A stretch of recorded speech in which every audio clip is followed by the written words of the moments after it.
नमस्कार, मी प्रशिक सोनवणे आणि काल रात्री भारताचे माजी पंतप्रधान मनमोहन सिंग यांचं दुःखद असं निधन झालं. खरं तर ही राष्ट्रीय दुःखद घटना आहे आणि याचा खूप मोठा दूरगामी परिणाम भारताच्या एकूण सामाजिक आणि अर्थव्यवस्थेवरती झाल्याचं मला त्या ठिकाणी वाटतंय.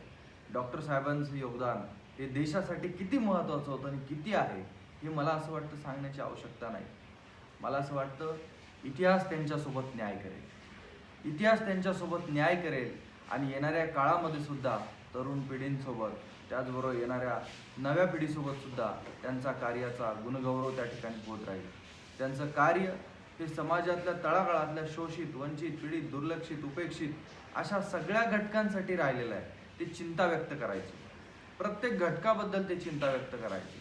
मनरेगासारखी योजना असेल की ज्याने हक्काचं काम या देशातल्या जनतेला दिलं.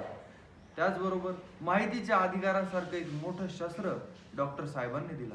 राईट टू फूड, जेवणाचा अधिकार, अन्नाचा अधिकार सुद्धा डॉक्टर मनमोहन सिंग साहेबांच्या कारकिर्दीमध्ये त्या ठिकाणी झाला.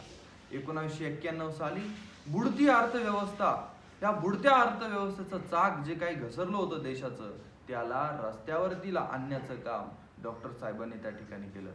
RBIचे गव्हर्नर असेल, नियोजन आयोगाचे उपाध्यक्ष असतील, त्याचप्रमाणे अर्थमंत्री म्हणून त्यांनी केलेली कामगिरी असेल, सगळ्यात मोठा अर्थसंकल्प मांडण्याचा विक्रम असेल, त्याचबरोबर भारताचे, अखंड भारताचे 10 वर्ष पंतप्रधान पदावरती विराजमान असलेला व्यक्ती, शांत, संयमी, स्वच्छ चारित्र्य आणि स्वच्छ प्रतिमा असलेला प्रतिभेचा नेता आज आपल्यातनं हरपला.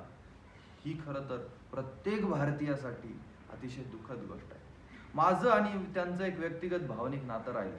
मला सतत माझ्या लहानपणापासून त्यांना भेटण्याची प्रचंड इच्छा होती.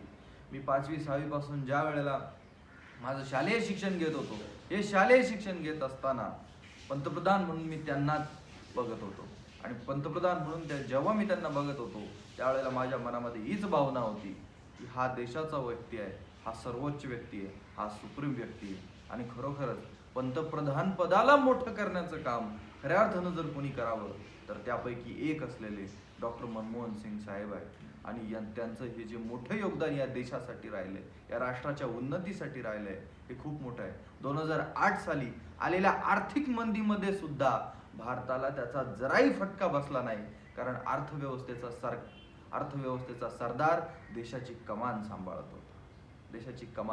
होता. आणि म्हणून मी माझ्या अंतःकरणातनं त्यांना भावपूर्ण अशी श्रद्धांजली व्यक्त करतो आणि मी विश्वास देतो की समाज, देश आणि समाजातले सगळे घटक, इतिहास त्यांच्यासोबत न्याय. मी डॉक्टर साहेबांना भावपूर्ण अशी आदरांजली